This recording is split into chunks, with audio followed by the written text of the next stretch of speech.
con anterioridad, el otro día, eran las estructuras arquitravadas. Y dentro de las estructuras arquitravadas están los artesonados. Bueno, los artesonados de madera, digamos que es uno de los elementos más singulares de la historia de la arquitectura española. Fueron construidos en tiempos del arte hispano-musulmán, también del arte mudéjar, y evidentemente pues lo que se van a utilizar son carpinterías de madera para cubrir espacios cuadrados, rectangulares, poligonales. Con ello, pues nos vamos a encontrar por un lado con formas acasetonadas, fruto de la intersección perpendicular de vigas de madera, y también con motivos de lacería. Ni qué decir tiene que con el paso del tiempo estas cubiertas de madera se van a ir complicando con el paso del tiempo. Van a tener cada vez más elementos decorativos y van a tener una complejidad cada vez mayor. Porque al fin y al cabo también se siguen utilizando estos sistemas de construcción, estas carpinterías, aún en el siglo XVI. Bueno, aquí tenéis un ejemplo de las mismas, una que se encuentra en el monasterio de San Juan de los Reyes de Toledo.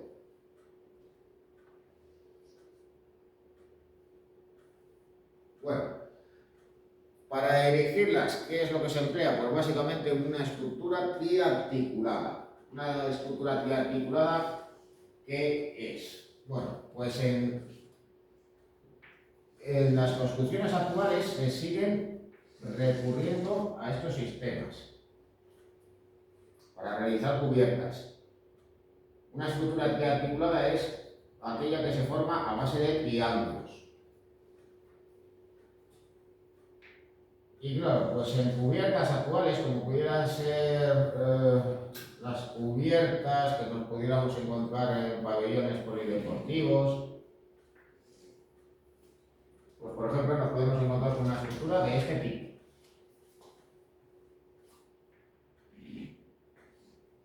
Esto sería una estructura triarticulada.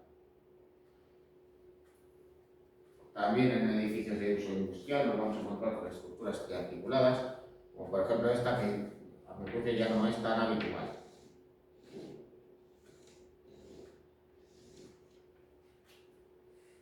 ¿Con qué asociamos esta forma?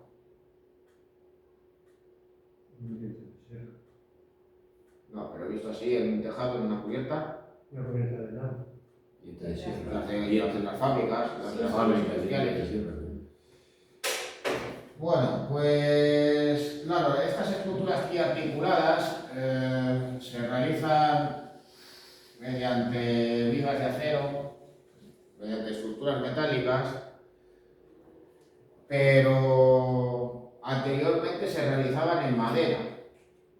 Y en la Edad Media, ¿con qué nos vamos a encontrar? Pues con esas estructuras triarticuladas con una serie de elementos. Bueno, prácticamente ya no me quedaban de colores, pero voy a ir un momento a por ellas.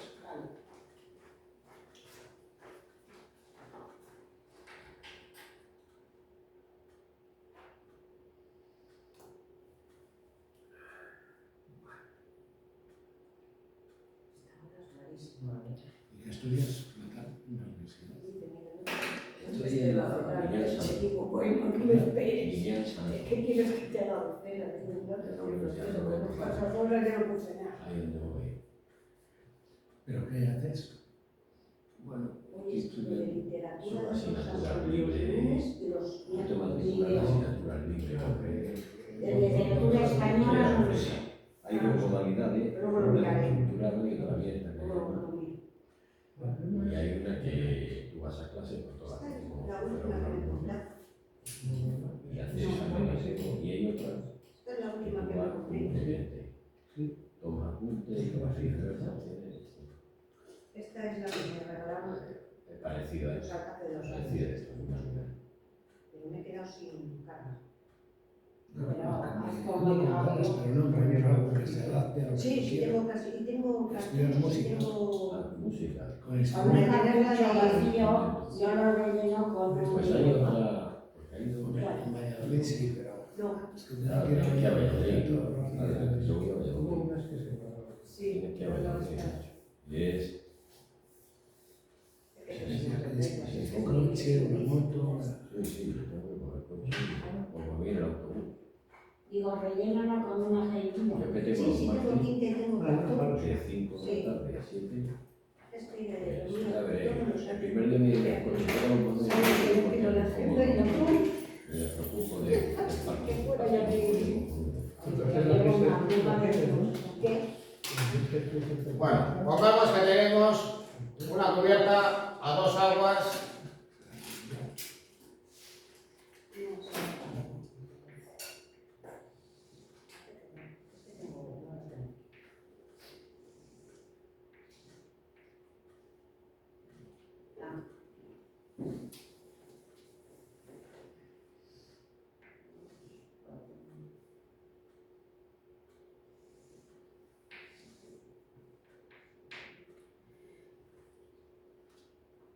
¿Cómo se cubriría?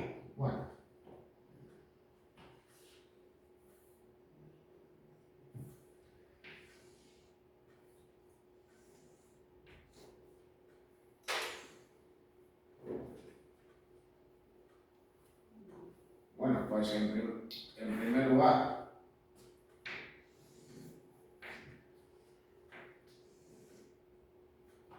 esto tendría que estar unido de alguna manera.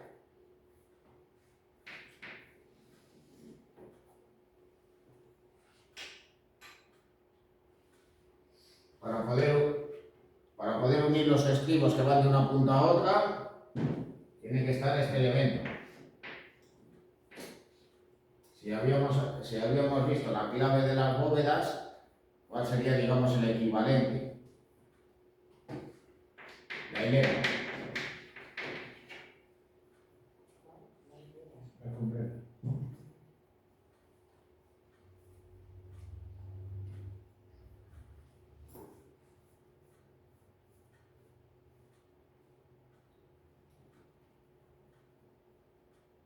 Luego, naturalmente,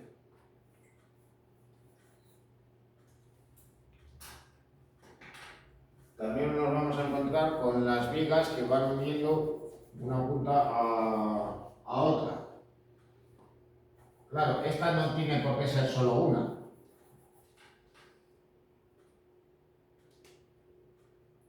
Y esta tampoco. Pero ¿qué es lo que pasa si queremos cubrir todo este espacio?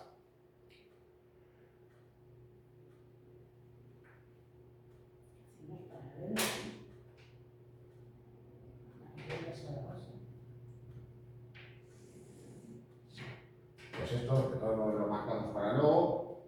En fin, de todos modos, contando ya con estos apoyos.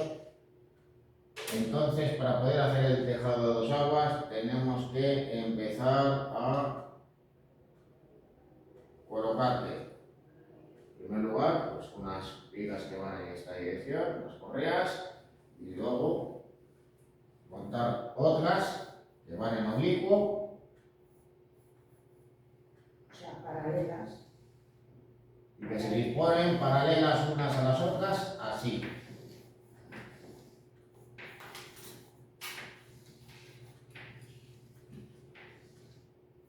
Esto va a ser importante en relación con lo que vamos a ver ahora.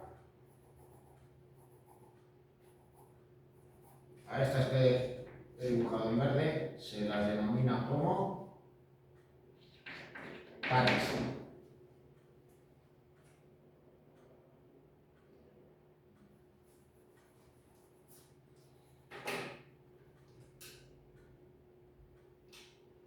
Bueno, para poder asegurar, digamos, toda la carpintería, toda la construcción, si la estructura se ve comprometida, entonces se van a utilizar vigas que irían por toda la puerta. A esas, ¿cómo se las llamaría? a esta que he dibujado de amarillo.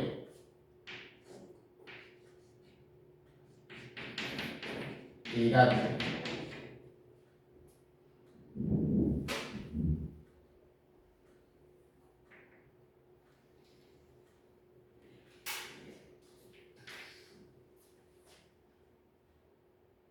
Para apuntalar también la estructura y para poder montar las tornapuntas o jabalcones, están estas vigas que se disponen de madera vertical, montada sobre los esquivos. Sería el pendolón.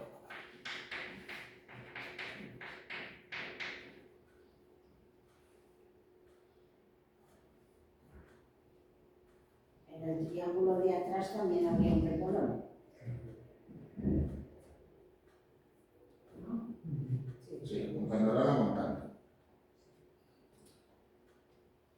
Bueno, digo, y luego, pues naturalmente, pues se podrían incluir los jabalcones u otros elementos.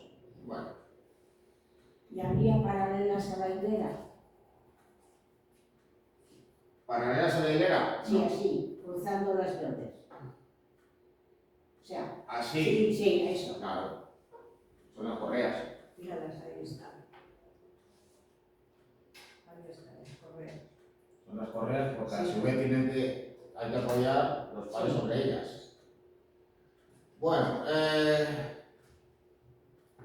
aquí de todos modos lo vemos en detalle también porque, claro, cuando vemos también los artesonados, ¿con qué nos vamos a encontrar? Pues con otros elementos.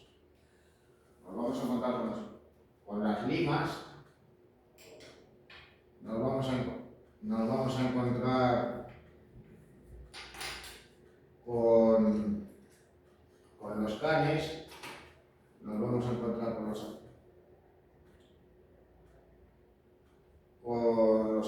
con los almizates, los testeros, porque los testeros serían los tablones que se van colocando entre par y par. Y luego, ¿qué es esto? El nudillo. Bueno, pues eso lo vamos a ver ahora cuando veamos los tipos de armaduras, pero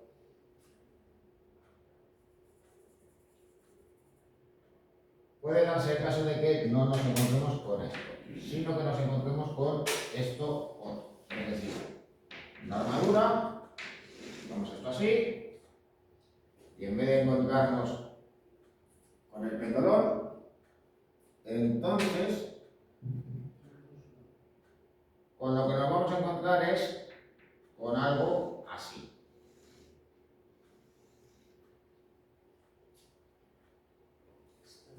¿Y cuál sería?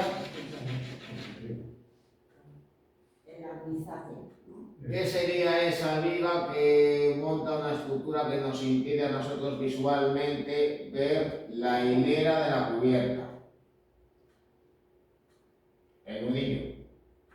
Por eso nos encontramos con esa forma de artesa que tienen las cubiertas.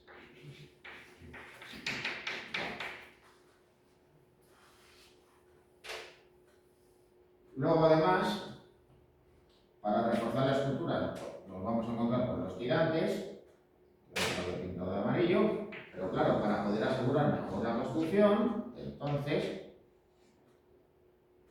se puede montar con una suerte de ménsulas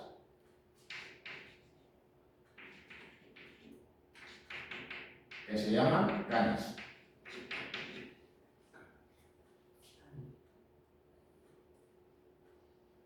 Que son para entrelazar unas a otras, ¿no? Para encajar el canes. Sí, sería la pieza que está aquí debajo que sostiene, que ayuda a sostener el tirante. El cuadral es una viga que a su vez lo que permite es convertir un espacio cuadrado rectangular en octogonal o poligonal si estos a su vez se multiplican. Por tanto, con el paso del tiempo se van complicando y se van convirtiendo en cosas más complejas. Bueno, vamos a encontrar? Bueno, pues la más sencilla estructuralmente es esta. Como veis en estos dos artesonados de madera de Huesca. El alfaje. En el alfaje se utilizan tirantes.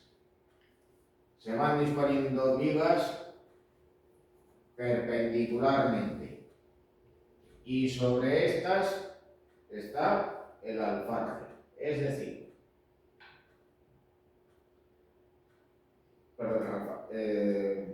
alfaje no, testero. Es decir, serían todos los tablones que permiten cerrar la estructura. Digamos que es la que visualmente nos permite ver un artesonado completamente arquitravado. Es el más horizontal. Pero más sencillo que eso hay otro. Lo que pasa que, claro, no permite, digamos,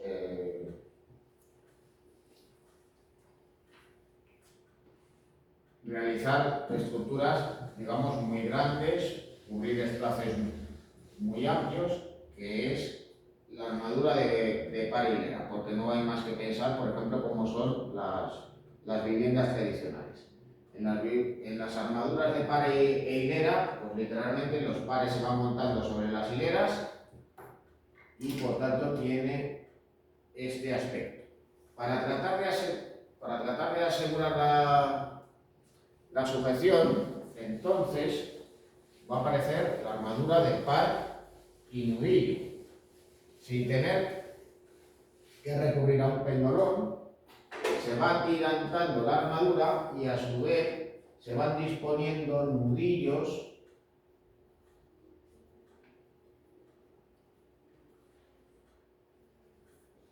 por eso en alzado nos encontramos con esa forma de trapecio.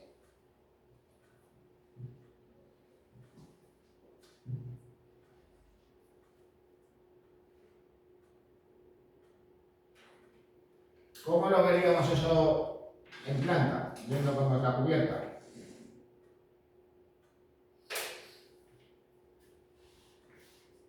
Pues digamos que tal que así.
Podemos encerrar ahí. Sí, no. Vale, es que no veo.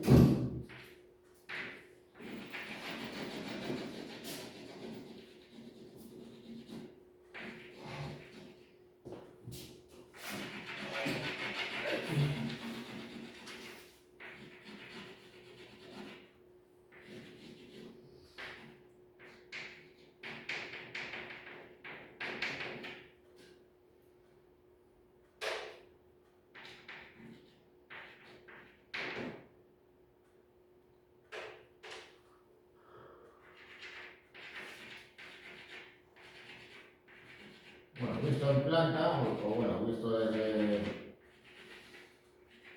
el suelo,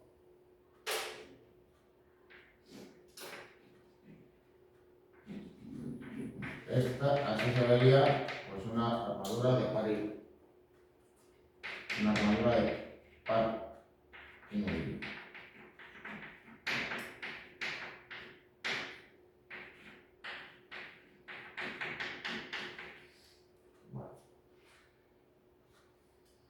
Bueno, parece complejo, ¿no? Pues sí. Sí. Pues más complejas son las siguientes. Bueno, visualmente pues sería algo como esto.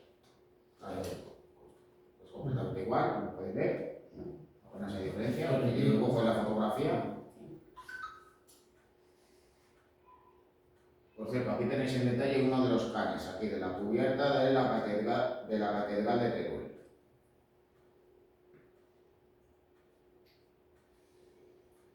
Bueno,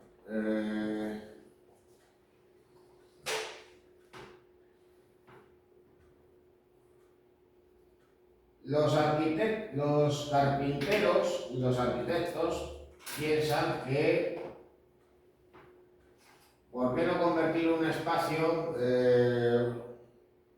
que es cuadrado, rectangular y ortogonal? ¿Y cómo hacerlo también escalonándolo en altura?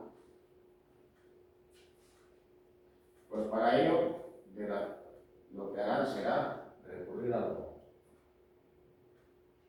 lo siguiente.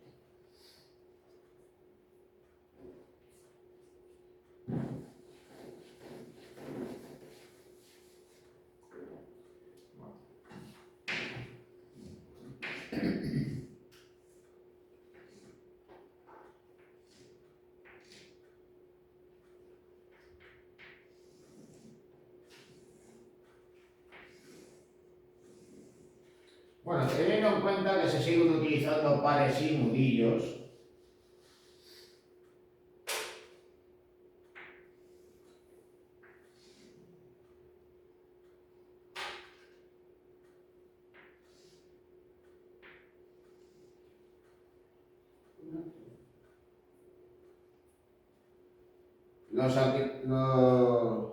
lo que van a utilizar primero son una serie de vigas para transformar el espacio. Esas vigas van a ser los cuadrales.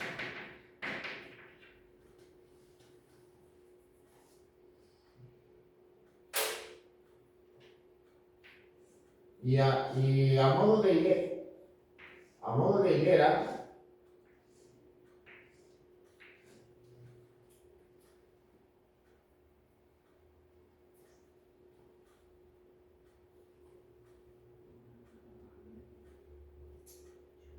se van a utilizar una serie de vigas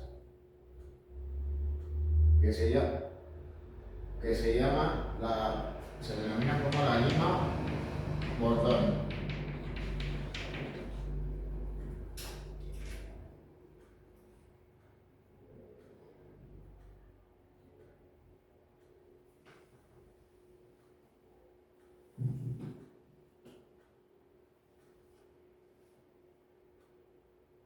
Es decir, ¿qué es lo que vemos aquí? Pues a modo de equivalente de los pares estarían las limas.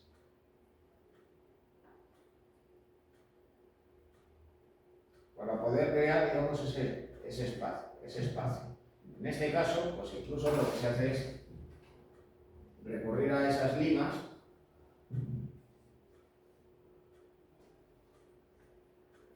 utilizando cuadrales para dar esa forma de artesa.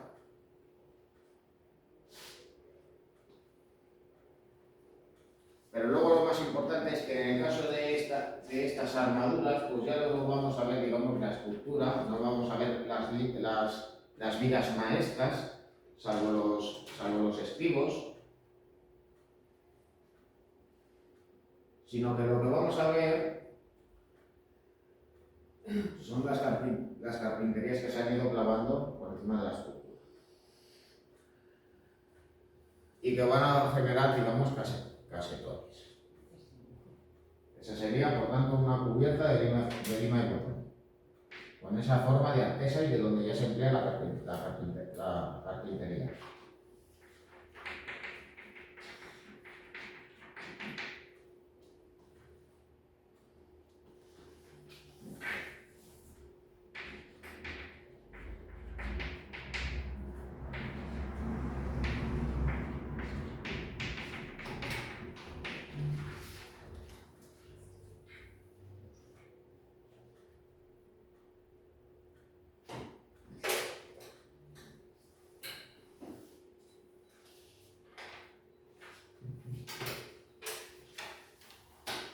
Bueno, digamos que esta ya empieza a ser una solución compleja.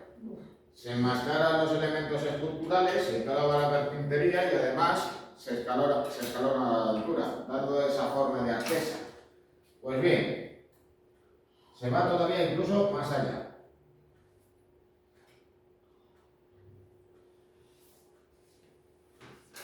Transformando, por un lado, esos espacios cuadrados en poligonales,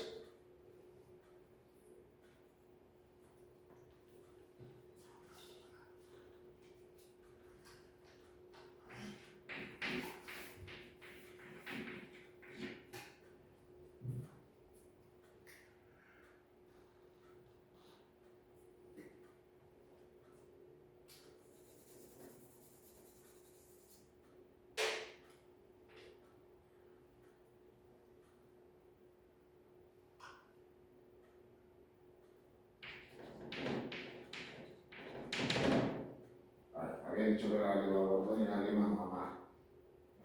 Las limas bordones es cuando se utiliza esa forma de artesa, pero se sigue, digamos, recurriendo.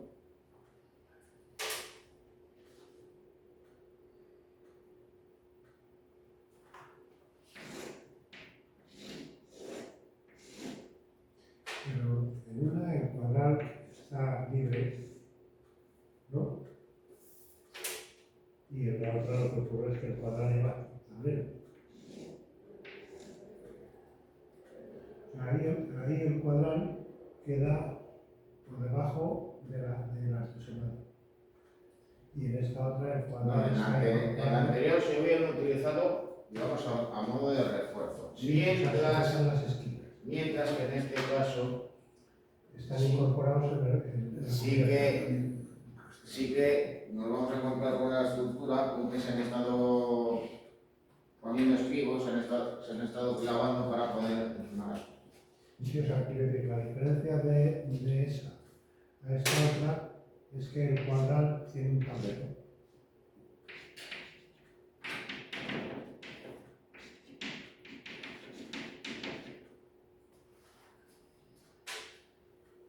Bueno,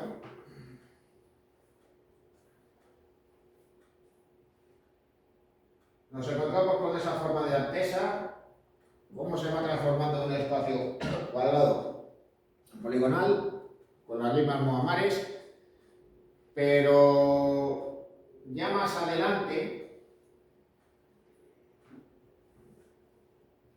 ¿qué es lo que pasa? Pues que se van multiplicando los paños.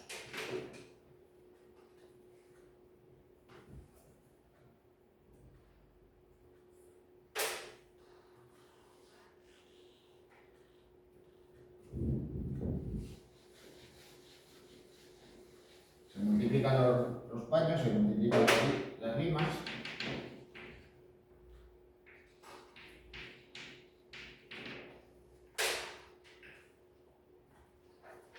Y entonces, ¿qué es lo que sucede ahí en la imagen?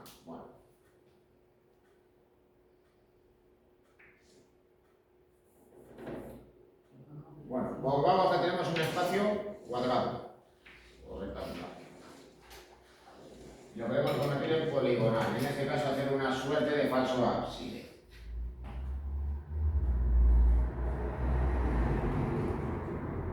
Bueno, pues imaginamos el diseño de un octógono que tiene dentro otro octógono, que a su vez está dentro de un cuadrado.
Bueno, ¿ves esto? Pues esto vendría a ser algo así. Borro esto de aquí.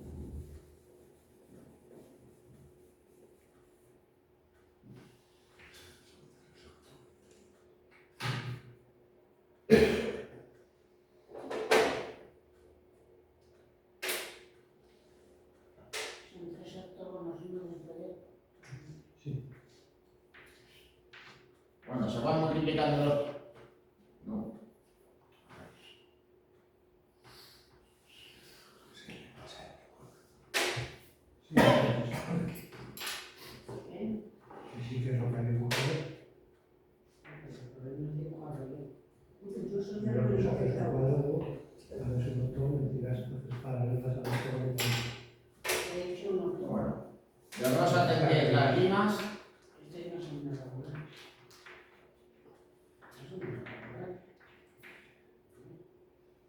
¿No hay más de esto que yo? Y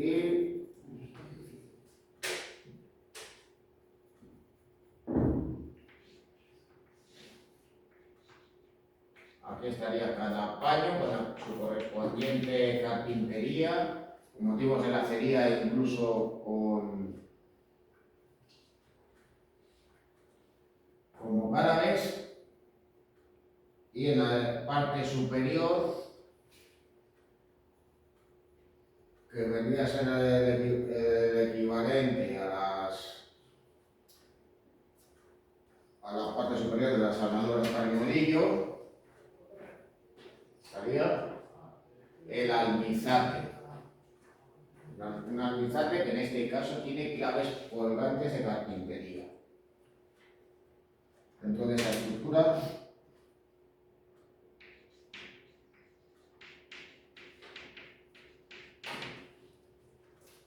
la compleja en la que se van escalonando demás elementos. Por si fuera poco, pues claro, aunque no se trata de una cúpula, lo que se idea es una cúpula falsa de madera. Y claro, pues, ¿qué elemento arquitectónico permitía sostener una cúpula pasando de un espacio cuadrado a uno circular, como veremos luego? Una pechina.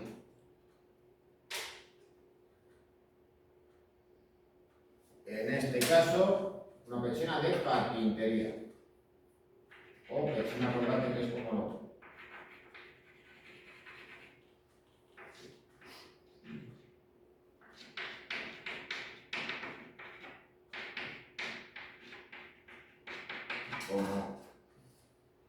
Como lo llama en la imagen.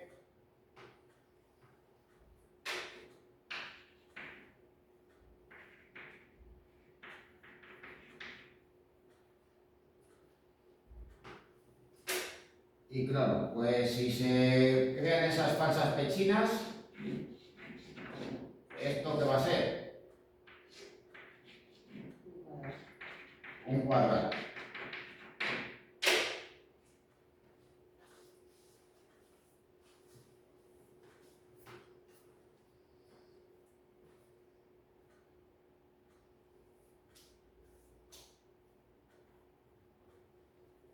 Luego además lo que sí que podéis ver es cómo toda la carpintería es sostenida por todas esas piedras maestras que se enmascaran, teniendo en cuenta de que la cubierta es a 2 aguas y que nos vamos a encontrar pues, con los pares que están por encima y que están sosteniendo el tejado.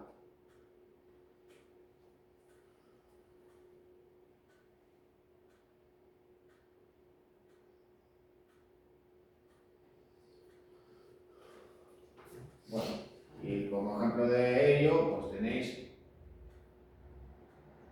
este artesonado, el del convento de Santa Clara de Tordesillas, el de la capilla mayor de la iglesia. Incluso, pues aparte de los motivos de lacería y de esas claves pingantes realizadas en madera, pues encontramos como árabes.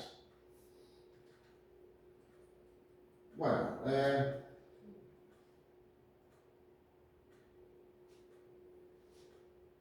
acerca de esos motivos de lacería, pues ¿qué son? Pues son motivos geométricos formados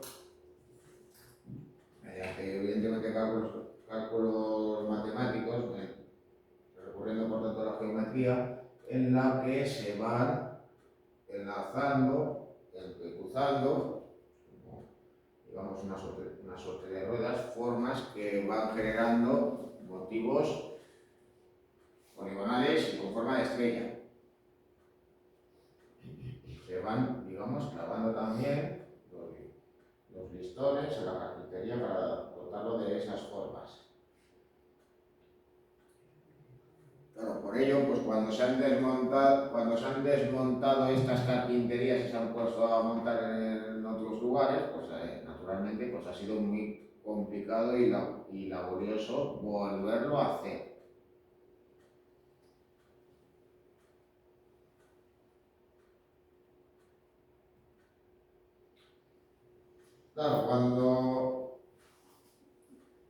Claro, también hay que tener en cuenta que luego ya en el siglo XVI, en el Renacimiento, pues se imponen, digamos, formas visualmente más sencillas, pero aún así se sigue recurriendo a la carpintería metálica, como en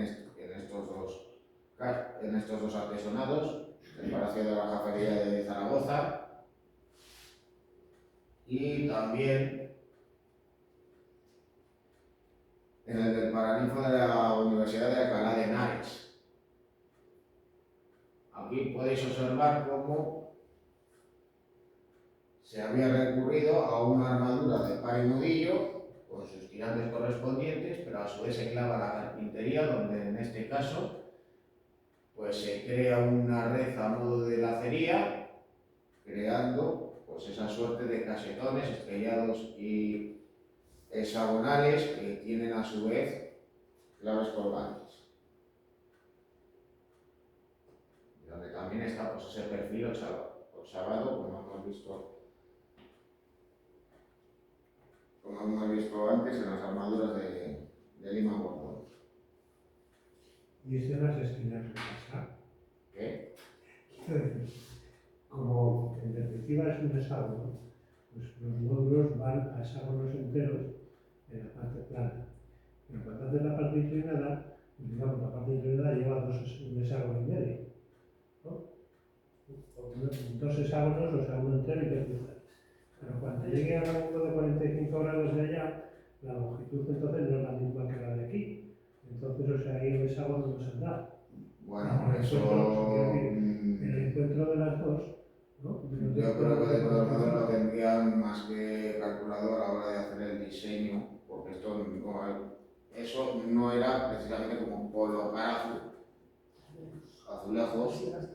No, pero que está medido antes de empezar a hacerlo, está medido. Entonces, Claro que estaba medido, porque si no, tenían que clavar toda la carpintería. Si no lo tenían medido ya de antes y diseñado para realizarlo. Pues eso es lo que decía yo, o sea que por ejemplo, la línea vertical aquí en el plano de 45 grados entran dos hexágonos. O sea, dos hexágonos o medio hexágono, un hexágono entero y otro.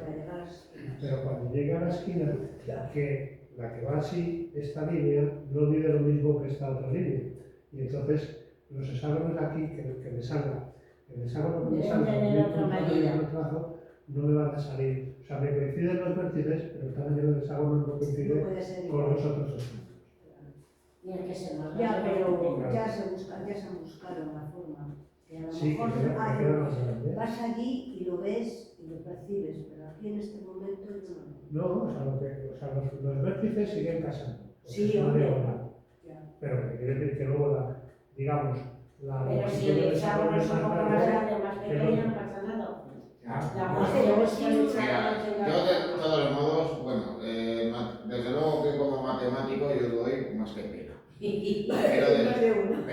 Pero desde luego, estas tres formas, las formas gráficas son iguales. claro. Estas dos formas de trapece también, las de las esquinas, igual. Sí, Porque claro.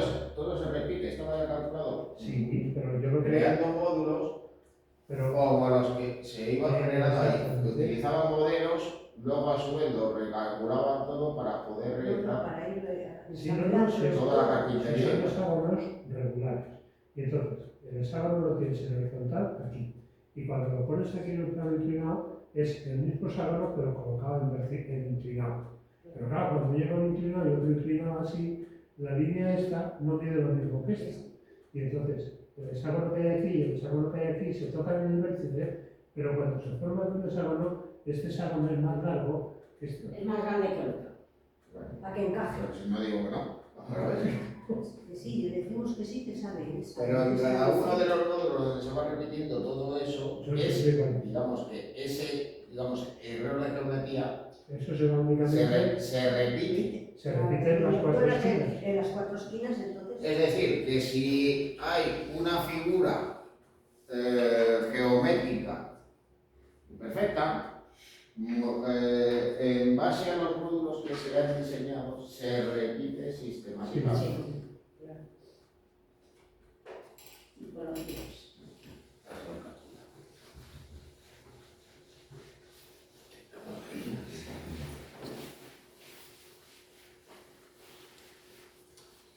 Bueno,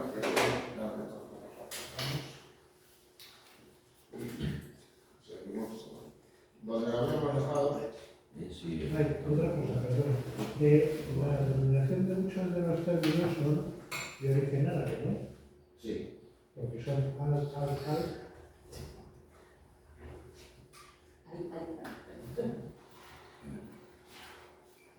Una palabra como Mohammad, pues yo me imagino que no procede del euskera.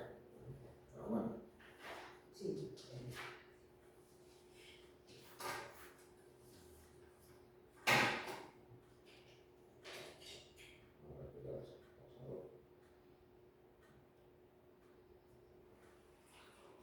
Bueno. Acerca de los elementos sustentados.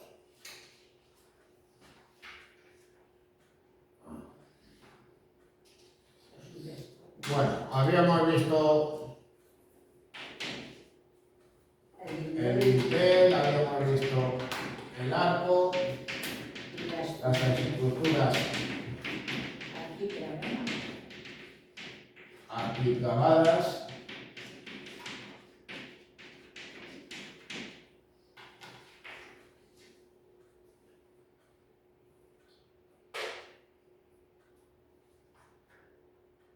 Tampoco, de todos modos, habiendo visto esto, quiere decir que los musulmanes inventasen nada. Un edificio como por ejemplo el Partenón de Atenas contaba con su propio artesonado de madera, con un alfaje donde había casetones. Pero claro, digamos que como es un arte tan ecléctico que va tomando cosas de una cultura y otra, lo van asimilando como propios e incluso van más allá. En Egipto también había artesanos. Pregunto. De madera no tengo mucho. Pues a la hora de realizar las cubiertas, pues yo creo que las cubiertas de madera son muy sencillitas. Bueno, a ver, que Nada, yo también. nada, ya es todo esto. Estructura pedrera, no, bóvedas. Bueno, la bóveda.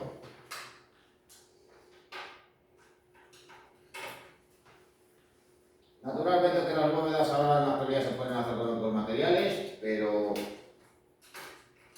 en origen, ¿cómo se realiza? Pues inicialmente en piedra, aunque bueno, también podemos pensar que se puede realizar en ladrillo o con otros materiales como curiosamente este mortero de cal y canto para realizar una bóveda de cañón. Pero bueno, normalmente estamos pensando en piedra de sillería que se emplea para realizar esta estructura en pie. Y cuando pensamos en una bóveda estamos pensando en que se han empleado arcos. Quizá la más reconocible de todas es la bóveda de cañón. ¿Por qué? Porque digamos, su estructura es simple. Es decir, para cubrir un espacio cuadrado, rectangular, anular, a lo que se recurre es a una sucesión de arcos en el espacio.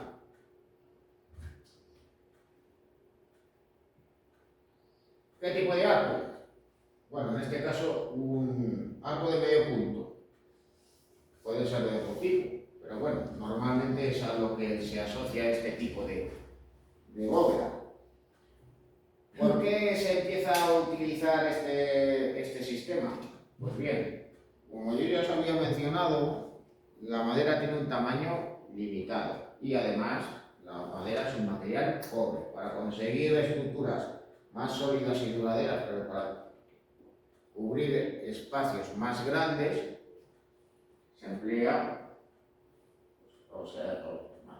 se emplean y hasta cierto punto pues se siguen empleando las bóvedas.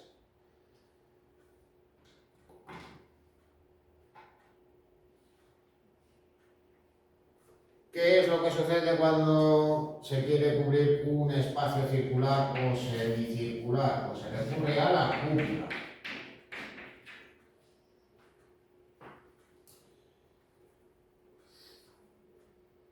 La cúpula también era empleada por los romanos. Inicialmente se recurría a la bóveda y a la cúpula falsa.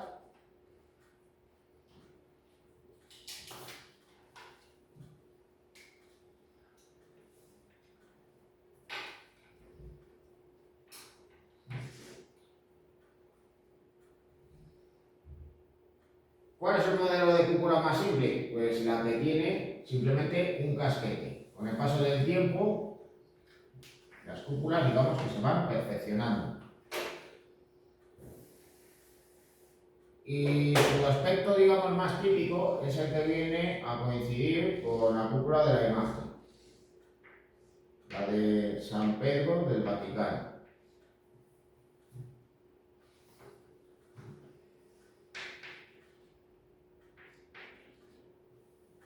El elemento básico de una cúpula, ya que si no cuenta con él no se puede hablar propiamente de ella, es el casquete. Con una forma más o menos semiesférica.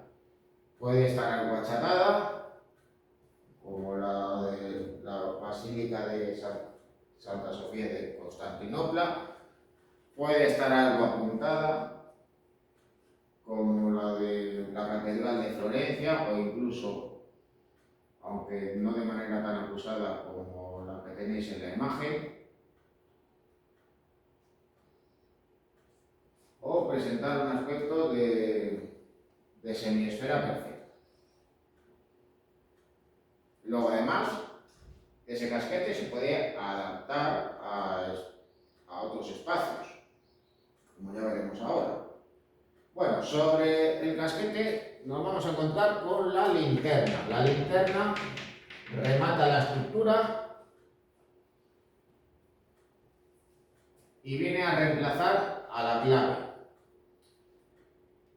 Puede parecernos que el hecho de colocar un elemento más grande, más alto y sobre todo más pesado puede comprometer la estructura de la misma. Pero lo cierto es que sirve para apuntalar y para dirigir los empujes de la misma. Al fin y al cabo, pues, teniendo en cuenta que Miguel Ángel siguió el modelo establecido por Brunelleschi, recurrió a nervios para asegurar la construcción, dirigiendo los empujes de la cúpula hacia unos enormes pilares que hay en la basílica. Es lo que explica también que se pudieron abrir ventanales en el casquete, además en el tambor y en la propia linterna. Bueno, aparte de apuntalar la estructura, de asegurar que siga en pie, la linterna también permite iluminar el interior de la construcción. Bueno,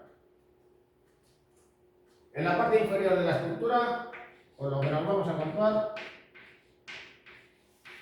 es con el tambor.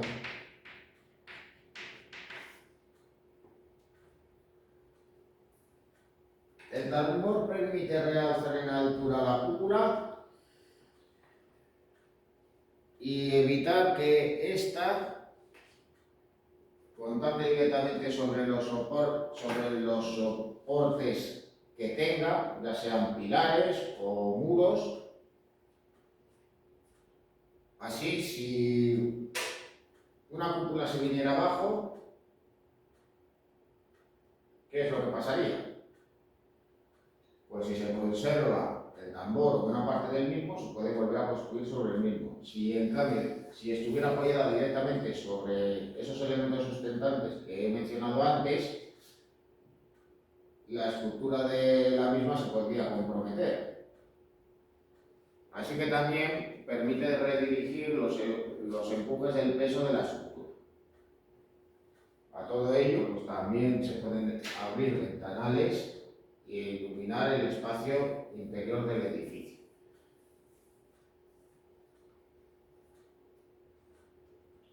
Bueno, cuando una cúpula quiere cubrir un espacio circular o semicircular, entonces digamos que no hay problema. Pero, ¿qué es lo que pasa cuando se quiere adaptar un espacio cuadrado a un espacio circular? Bueno, pues se pueden hacer dos cosas, aunque curiosamente la solución más torpe y menos sofisticada es la que apareció más tarde.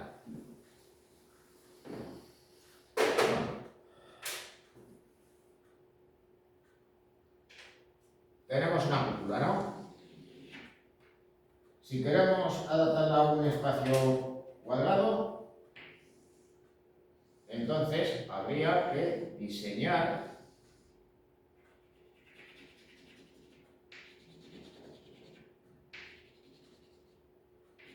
unos triángulos curvos que hacen que se pase directamente de un espacio cuadrado a un espacio circular. A eso se le denomina como pechina.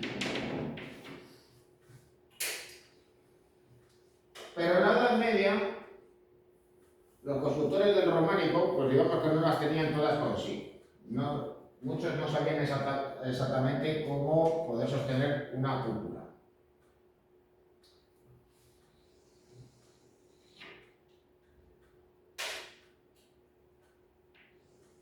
Así que entonces, para poder mantenerla en pie, pensaron, ¿por qué no transformar un espacio cuadrado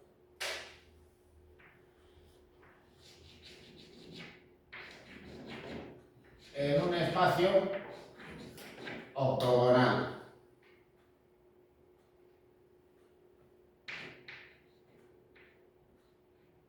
Por tanto, recurrían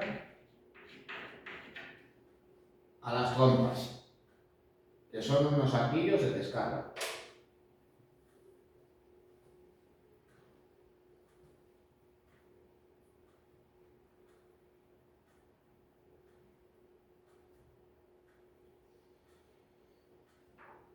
Bueno, esto como elementos, digamos, sustentados. ¿Qué elementos son los que sirven para sostener?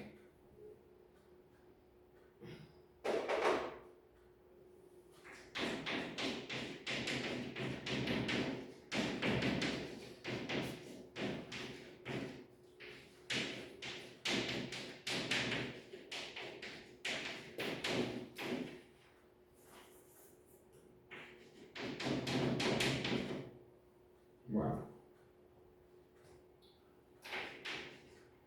en primer lugar, el muro.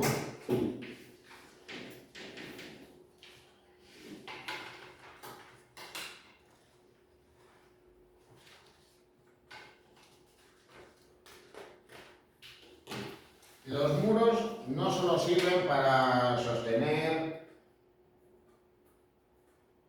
arcos, bóvedas,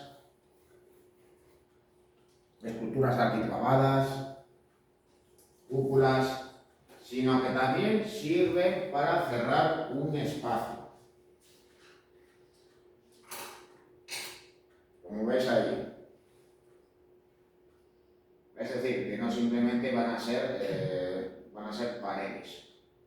Van a servir pues, para cerrar un espacio y limitarlo de cara al exterior, como veis ahí. Este muro no está sujetando nada. Bueno, los muros pueden ser de piedra, de ladrillo, de adobe, de tapial, de madera, de hormigón, también de cristal, aunque podría parecernos que no, porque son los denominados como muros cortina.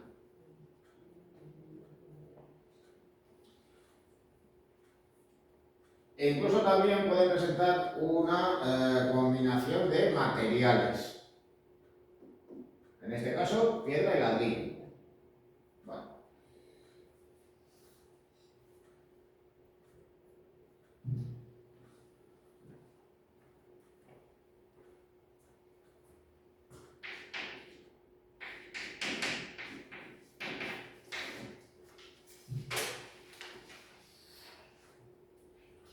Bueno,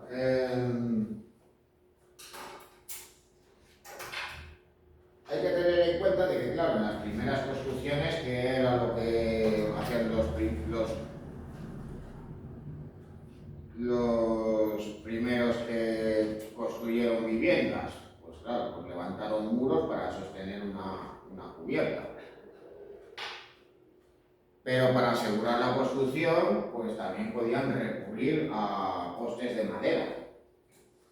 Claro, ese es el origen de los pilares. Los pilares son lo mismo que las columnas. No. ¿En qué se diferencia?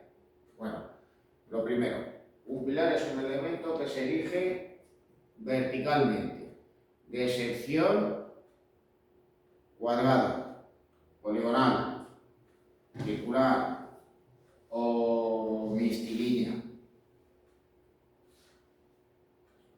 En este caso, pues vemos un soportal donde hay pilares de sección cuadrada.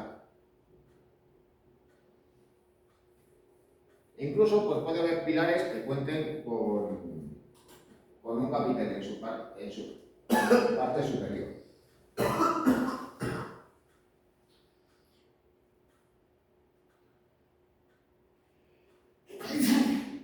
Pues bien, entonces, ¿qué es una columna? Una columna es lo que hay en los garajes y en los parkings que sirven para rayar las carrocerías. Esos son pilares. Bueno, si los aerogeneradores eléctricos no son molinos de viento, las columnas de los garajes no son columnas.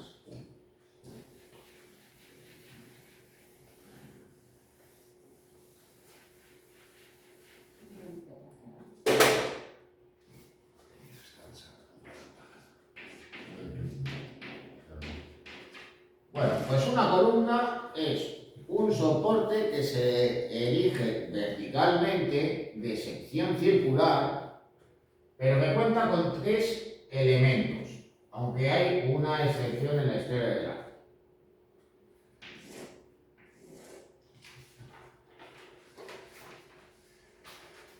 En primer lugar, cuenta con un elemento cilíndrico.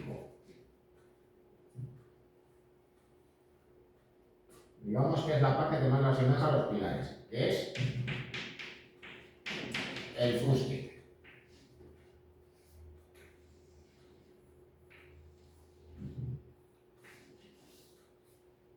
Y cuenta también con una pieza que es la que permite sostener aquello que se quiere sujetar. Un friso, un arquitrabe, un arco, una bóveda, incluso en las columnas conmemorativas una escultura en la parte superior. Es el capitel. Y en la parte inferior, la que está en contacto con la base, con el suelo, con el piso, está la base. Y por tanto, todas las columnas tienen su base, tienen su fuste y tienen su capitel. Todas menos las de un tipo. ¿Y cuáles serían? La dórica. Pues estas.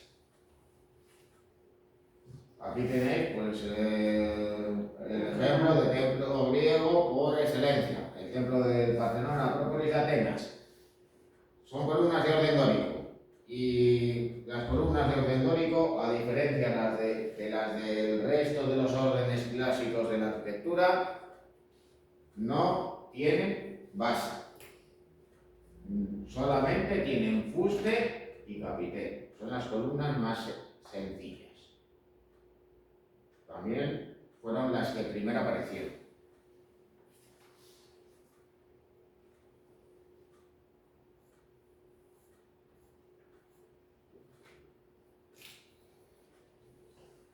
Pero la función de carga la cumple igual la columna y el pilar, hacen lo mismo. Son elementos sustentantes que tienen la misma función. Lo que pasa es que varía la geometría, ¿no? Naturalmente, pues el aspecto que tienen es diferente. Digamos pues, aunque claro, de todos modos, pues, en el caso de los edificios que empleaban pilares, pues hay que tener en cuenta una cosa, y es que ¿qué es más visto como un elemento estructural? El pilar. ¿Y cuál es considerado como un elemento artístico? La columna.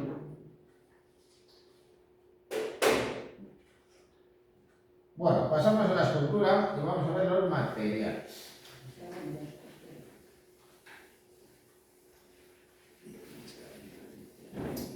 Sí.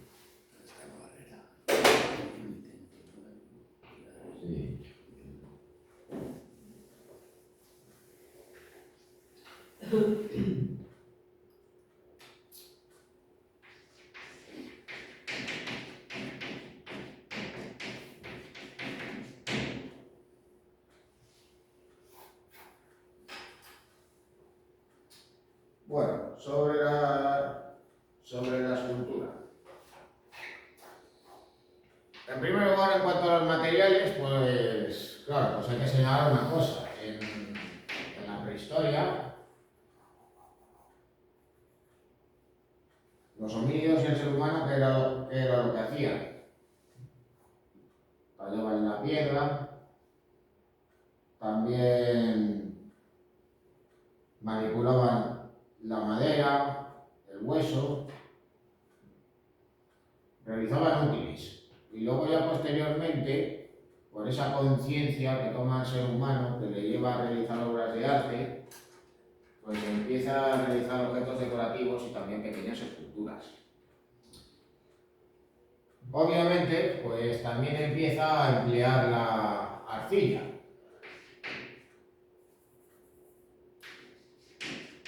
Y claro, con la revolución del Neolítico, pues igual que se realizaban vasijas de cerámica, también se empezaron a realizar otro tipo de objetos cerámicos.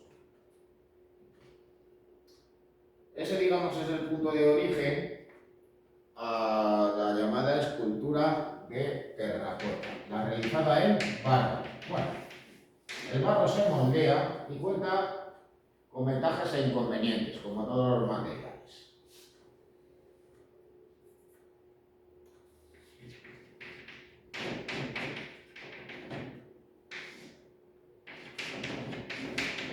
Bueno, cuando se trabaja con la arcilla, cuando se trabaja con el barro,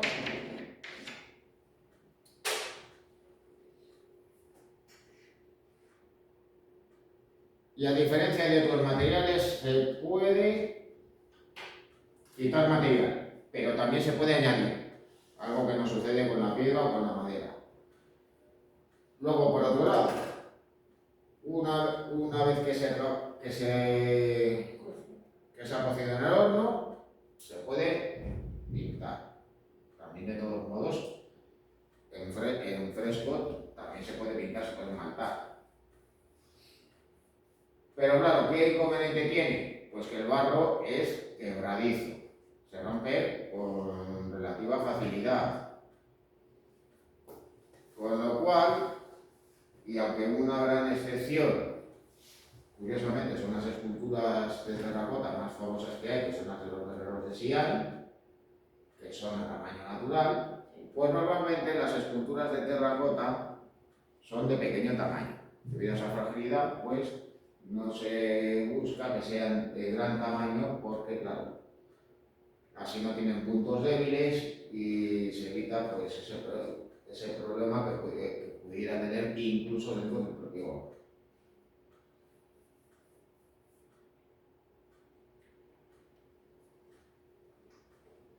Bueno, tenemos las esculturas en barro que se moldean y tenemos también las esculturas en piedra.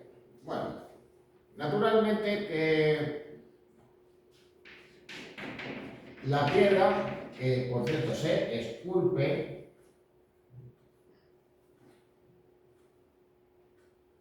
puede ser de muy diferentes tipos. Puede ser de origen silicio, puede ser de origen calizo, puede ser de origen volcánico. Pero claro, preferentemente los escultores van a preferir esculturas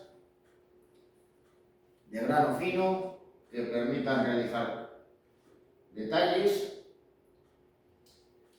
y que sean de un color uniforme, que no tengan vetas. Que no nos encontremos con una escultura que es verde y blanquecina al mismo tiempo, o que tiene reflejos azules. Claro, por ello, digamos que el material por excelencia dentro de la escultura en piedra va a ser la escultura en mármol, pero no cualquier tipo de mármol.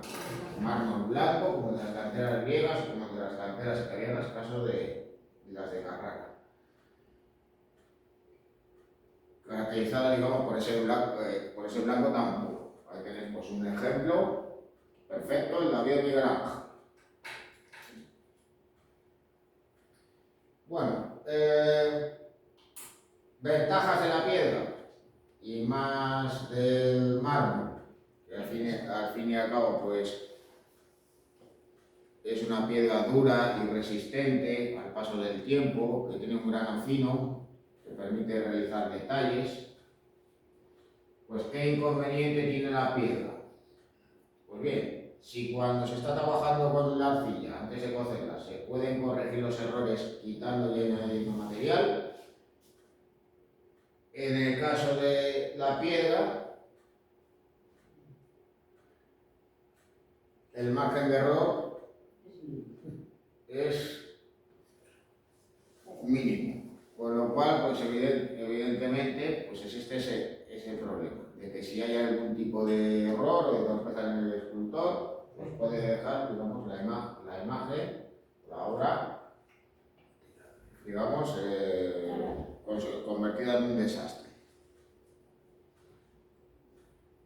Luego por otro lado, a la hora de trabajar con ella, también por esa circunstancia, ¿qué es lo que sucede? Pues por esas mismas características, el realizar obras complejas obliga a realizar partes que se van a ensamblar. Pero claro, el ensamblado de las piezas en piedra es complejo y complicado.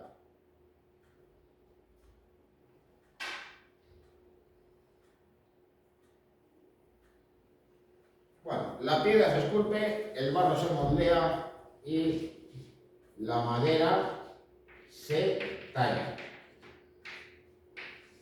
Por eso las esculturas en madera, y sobre todo las sesentas en muchas ocasiones, se las llama tallas. Bueno, ¿qué ventajas tiene la madera? Bueno, pues al ser un material más blando que la piedra, se puede trabajar más rápido con ella. Y al ser un material más resistente que el barro, es más sólido y duradero. Desde luego que no todas las maderas sirven para realizar obras escultóricas. Tienen que ser maderas duras, que tengan pocos nudos y que no sean demasiado veteadas.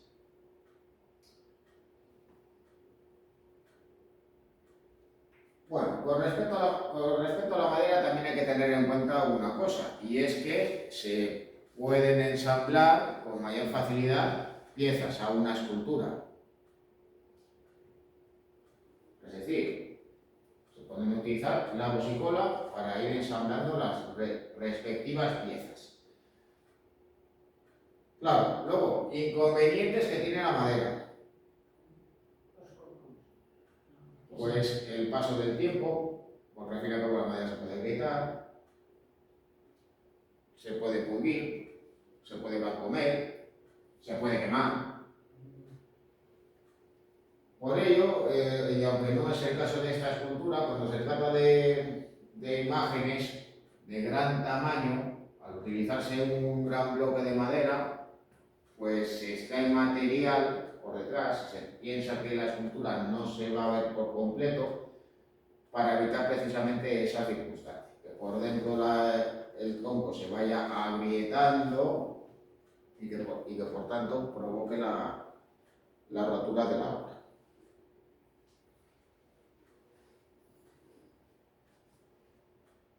Bueno, luego eso por un lado. Luego por otro, ¿qué es lo que sucede con la madera? Bueno, pues tiene con lo que tiene. Cuando se trata de maderas de gran calidad, como pudiera ser el caso de la caoba, como pudiera ser el caso, por ejemplo, de nogal, con su color característico, los escultores simplemente lijaban y barnizaban la obra. Porque al fin y al cabo, al tratarse de maderas de gran calidad, lo que interesaba era poder mostrar la calidad del material y no la pericia como pintor.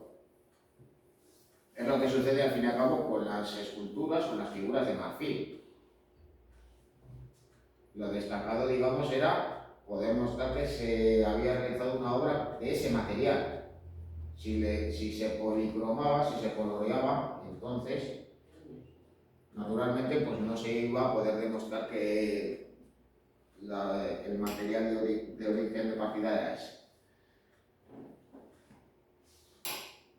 Pero claro, ya con maderas veteadas, más baratas, ¿qué era lo que se hacía? Se policromaba. Bueno, de todas maneras, esta escultura de Donatello María Magdalena, aunque está policromada, pues sí que, digamos, nos permite hacernos una idea del color original del material. Digamos que la manera de colorear los cabellos, las carnaciones, la vestimenta, ha tratado de respetar el color marrón original del material. Que no deja de ser curioso, además, el caso de Donatello. Si Miguel Ángel, digamos, destacó, entre otras cosas, por ser un virtuoso trabajando con el mármol, Donatello fue capaz de trabajar con cualquier tipo de material con una enorme maestría, con la madera, con la piedra, y no solo el mármol, con la terracota e incluso con el bronce, ya que al fin y al cabo por aquel entonces no era habitual que se utilizara como material escultórico, allá por el siglo XV.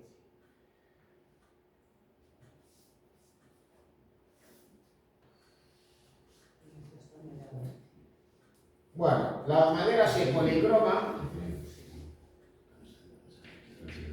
así que por tanto estamos hablando de escultura policromada.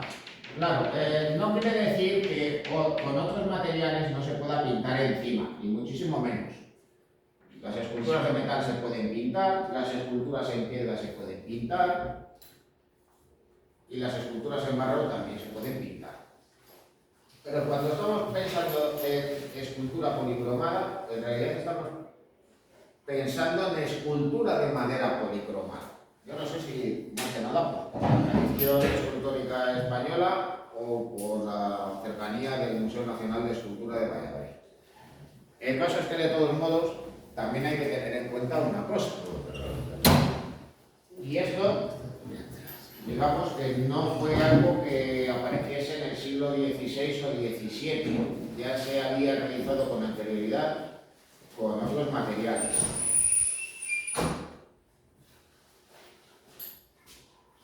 Y es que, además de policromar las esculturas, se podían añadir otros materiales no escultóricos para dar realismo a las obras. Emplear la pasta vitria para simular los ojos, astas de toro o de otros animales para simular las dentaduras. También las astas para simular las uñas, astas o huesos. El vidrio para simular lágrimas. Cuero y corcho sagrado para las heridas y las coagulaciones. El corcho. Corcho y cuero masacrado. Bueno, no sería el caso de esta escultura, aunque bueno, como material no escultórico, curiosamente está esta espina. En esta escultura, de la representación del Santo Entierro de Juan de Junio. Está en el museo. Vamos a verlo.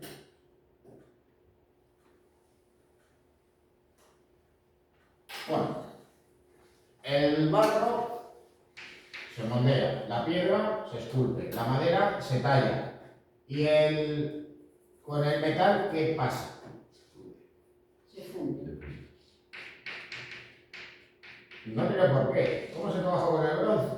O con el acero, o con el hierro, o con el plomo. Por citar algunos materiales en los cuales los escultores han trabajado. Bueno, pues el metal se puede esculpir, pero claro, Si es blanco. es más duro. Naturalmente hay metales moldeables, pero el metal, precisamente, y sobre todo porque en otras épocas era caro, no era un material que se prefería utilizar para otros usos, pues no se andaba extrayendo material. Y digamos ya en el caso de aquellos metales ya más duros y resistentes como el bronce o el hierro. En la actualidad, en la escultura en metal, ¿qué es lo que se hace? Bueno, pues se puede aplicar la técnica de la soldadura, se puede recurrir a fundiciones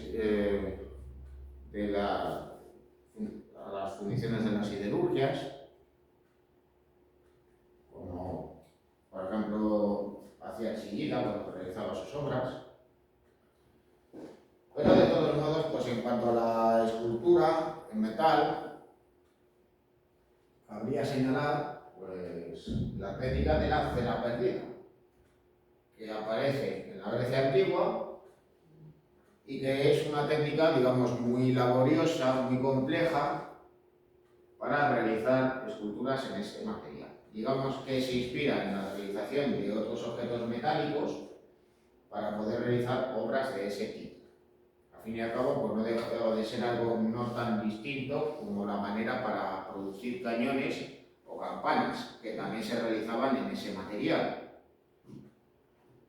Bueno, pues hacía lo siguiente. Primero, un modelo en arcilla.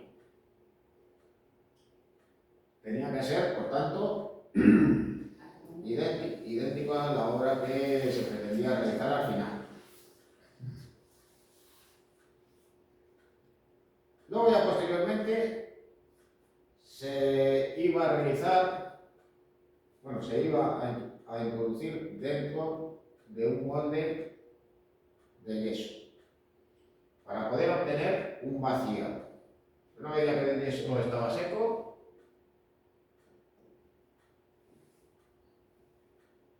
se abría y con el contramolde lo que se hacía era en ese vaciado dar una capa de cera caliente. Pero una vez ya fría, entonces lo que se hacía era introducir tierra refractaria.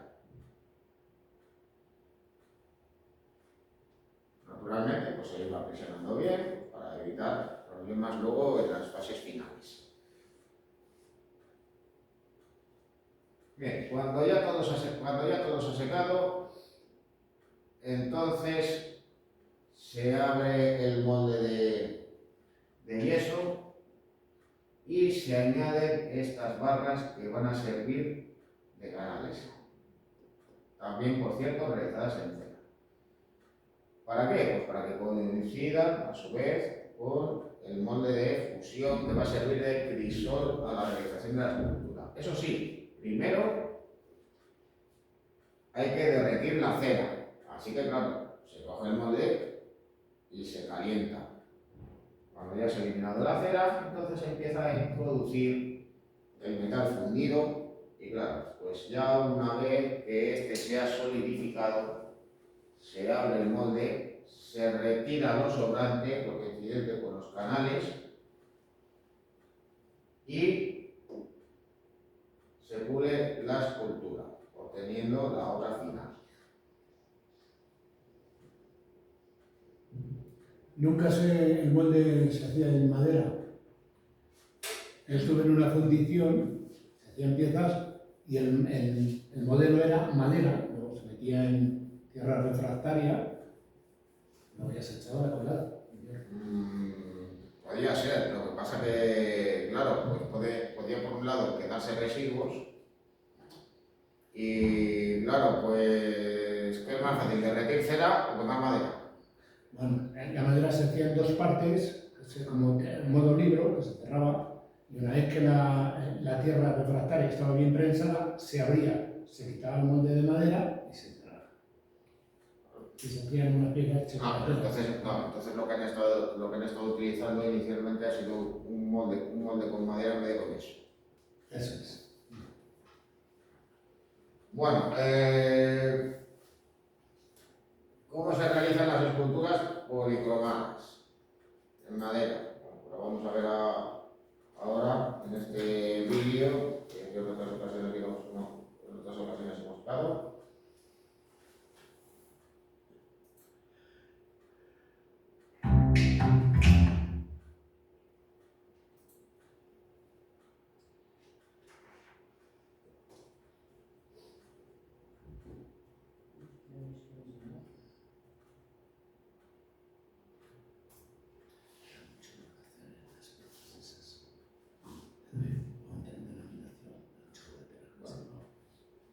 Lo vamos a ver en este vídeo, donde nos va a...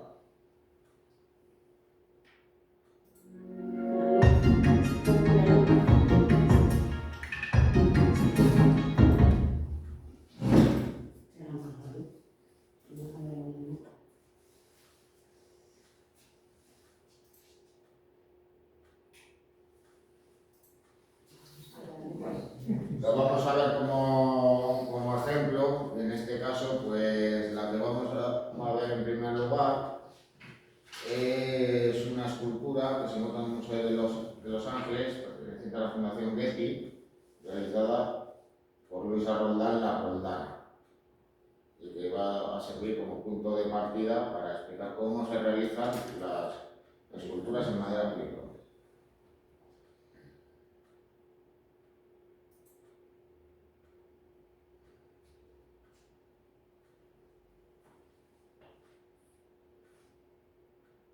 Underneath its ornate exterior, the sculpture Saint Ginés de la Jara has a core made of two hollow wooden structures.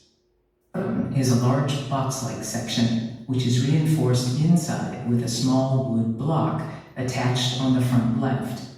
On the top is a smaller hollow section. The two sections are then glued and nailed together. Next, boards are attached to the sides, which will become the saint's robe. A piece of wood carved to depict a knotted rope is nailed to the front. The arms and scapular, or sleeveless vestment, are carved, then glued onto the core. Now the rope appears to hang behind the scapular from the saint's waist. Once the glue has set, final carving is completed. To strengthen the joins, nails are then added. The saint's feet, hands, and forearms are carved separately. The left forearm and hand are made up of two individual pieces which are glued to a dowel. The saint's face is carved separately, almost like a mask. The eyes, made of glass, are inserted into the face from behind and glued to the carved eyelids. The face, with eyes attached, is then glued onto the head.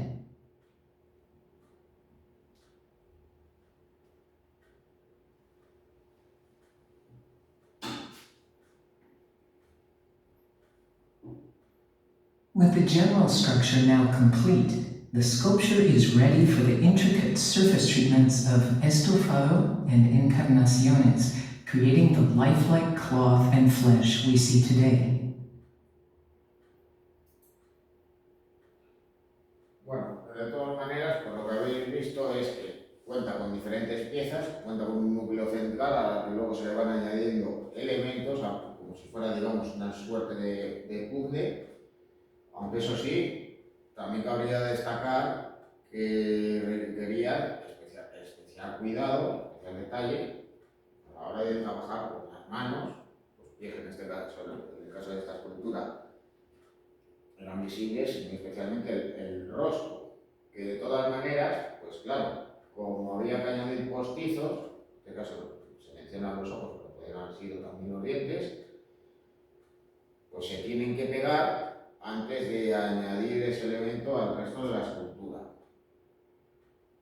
También habéis visto un postizo, que era un simple cordón. Para que este sobresaliese, pues claro, había que clavarlo para luego añadir la pieza correspondiente a la vestimenta.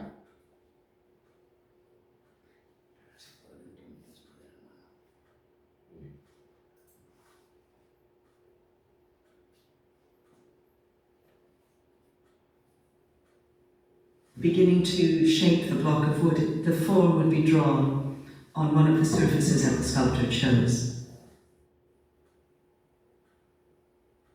To start reducing the bulk of the wood, quite big tools would be used initially to move fast, like saws or big chisels.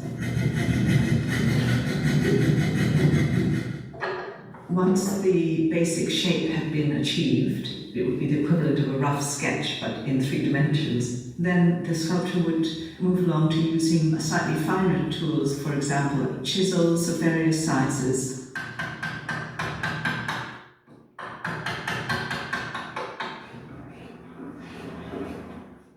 And then using increasingly fine tools, the shape is actually brought out of the block of wood.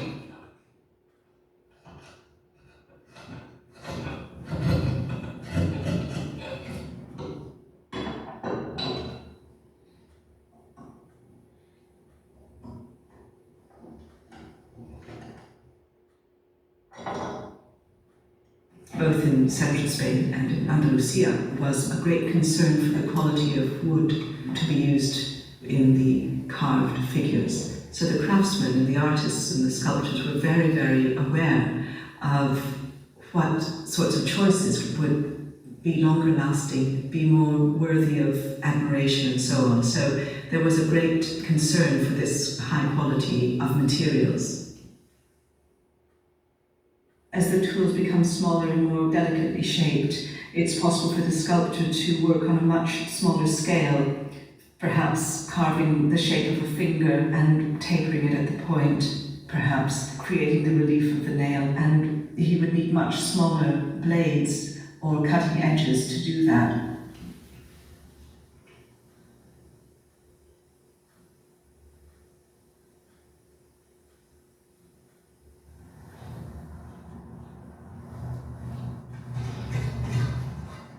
Sandpaper would be the finishing steps in the actual carving of the wood. There's a constant dialogue and play between the 3-dimensional form and the 2-dimensional surface decoration. Bueno, ya habéis visto, bueno, así como haciendo un chiste, que para tener una cuchara tienes que... Bueno, para tener una cuchara que primero necesitas un cucharón. Pero bueno, aún así, pues ya habéis visto, utilizando pues un bloque de madera, no sé si os habéis fijado de que había dibujado primero pues unas líneas que digamos, pues lo que le permitía era calcular la disposición de la mano, por donde tenía que ir extrayendo en grandes cantidades inicialmente el material, para ir dando la forma de la mano. Una vez dada toda esa forma general, pues entonces hay que ir utilizando progresivamente herramientas más pequeñas.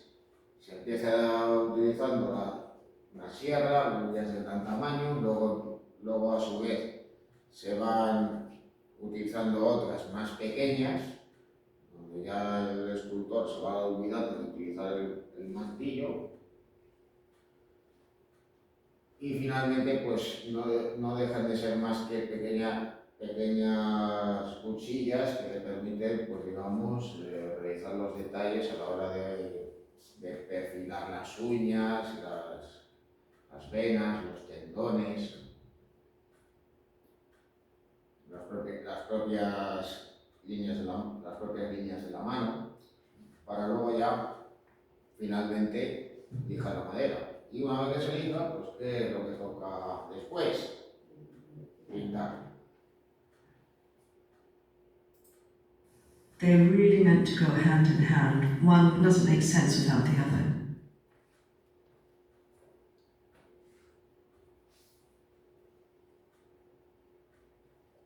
Estofado is the two-dimensional decorative layer that is the skin of the sculpture. To prepare the glue, sheepskin would be boiled in water by clipping parchment scraps to extract the glue. The next layer is called yeso grueso in Spanish, the thick gesso. It's the glue with calcium carbonate or calcium sulfate, kind of natural chalks, mixed into it. After the yeso grueso and yeso mate is applied, they would be smoothed. The next stage in this laborious method of building up these layers would be to apply the red bole. Bole is a special kind of clay that has traditionally been used since antiquity as the underlayer for applying what we call water gilding. When it was dry, it would first be polished, and then, very importantly, a burnishing stone, which is usually an agate, compresses the layer of bole and brings a luster to the surface, and also, once again, smooths the texture. It's then ready to receive the gold leaf.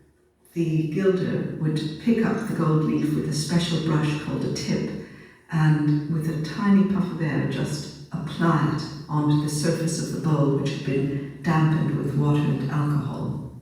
Just that tiny bit of moisture would activate the glue in the bowl layer, and it would adhere the gold. When it's dried and burnished, on top, over the layer of gold, a layer of tempera paint could be applied. Tempera paint is traditionally made of egg yolk. The artist would prepare the paints by grinding pigments and the egg yolk together. This would be applied over the gold in various areas. In order to keep the pattern consistent, a paper pattern would be prepared that could be pricked.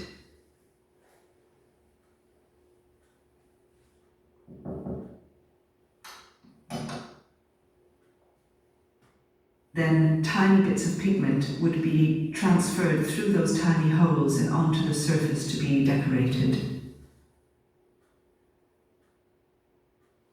And once the design is transferred in this way, then the polychromer can start to scratch or scrape the designs. By doing this, he would remove that top layer of paint, the tempera paint, and reveal the gold underneath it. And then further accents can be given by using punches. And punches are metal tools that are struck with a hammer to make a little indentation, so the light plays across them with a little more drama than just in the scratch areas.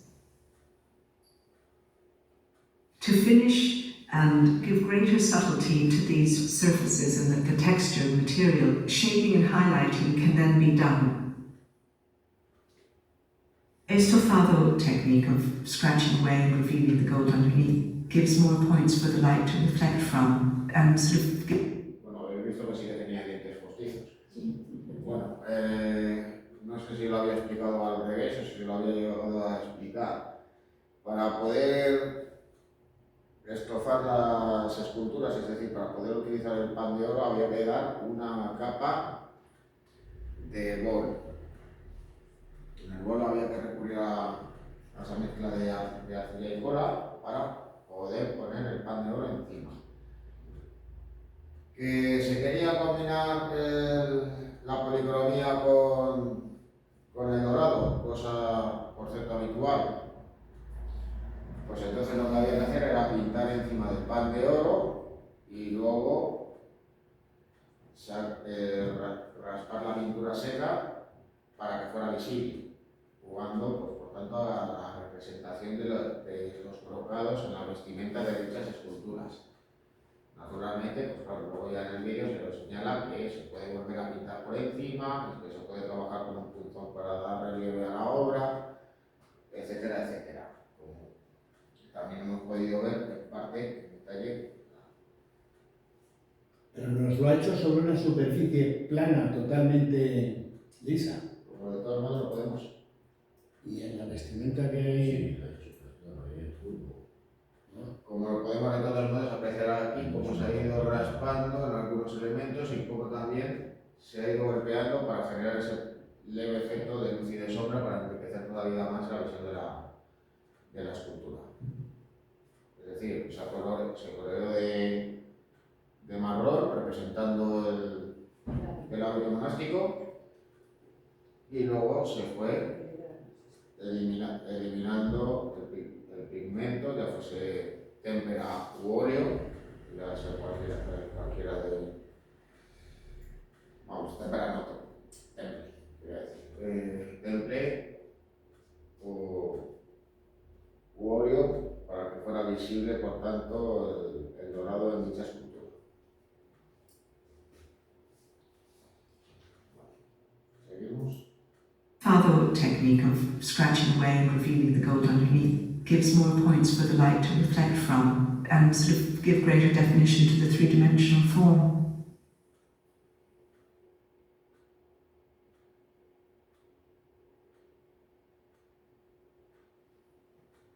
The Encarnaciones Mates, matte flesh tones, were more lifelike, they were more realistic because clearly it differentiates the hands and faces from the decorative surfaces of the fabrics.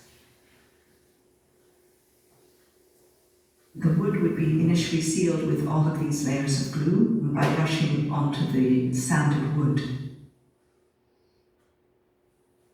Then the next layer of the preparation is chalk. This layer is called yeso mate, it's the matte gesso.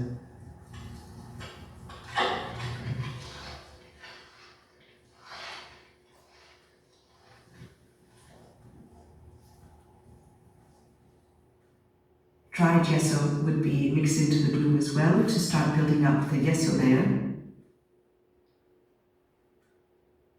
This would then be applied with a soft brush and sort of rubbed into the wooden surface so it's really well integrated to that surface. When these preparation layers of gesso in the glue have been well dried for 24 hours, they can then be polished to give a smooth surface that will be receptive to the paints that will then be applied.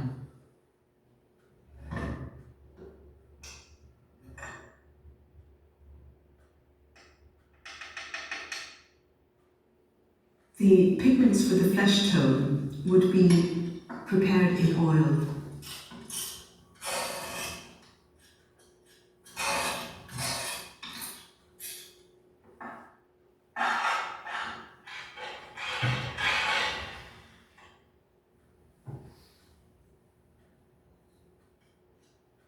In matte Encarnaciones, you would simply paint the oil paint onto the surface that's been very beautifully prepared in the gesso layer, and you would do a first layer using a middle flesh tone, and using blue for areas where there might be veins near the surface of the skin, and so on. Once that layer was dry, again, the artist would return and would paint everywhere with just a single flesh tone colour, but very, very thin, so that layers underneath would subtly show through. And then finally, detail.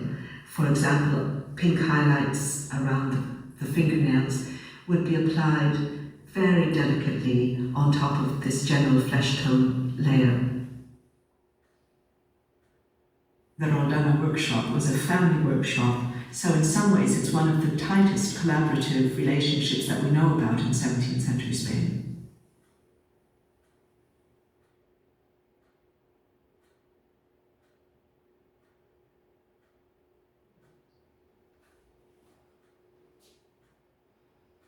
Bueno, pues muy ilustrativo, pues para conocer cómo se trabaja con la madera policromada. También, pues bueno, ha hecho hincapié en las carnaciones, es decir, en cómo se policromaba la piel, pero también hay que tener en cuenta pues cómo también se policromaban y cómo había que trabajar con otras partes de la escultura, a la hora de representar las vestimentas, los cabellos, etcétera, etcétera. Bueno, y ya con esto pues lo dejamos por aquí.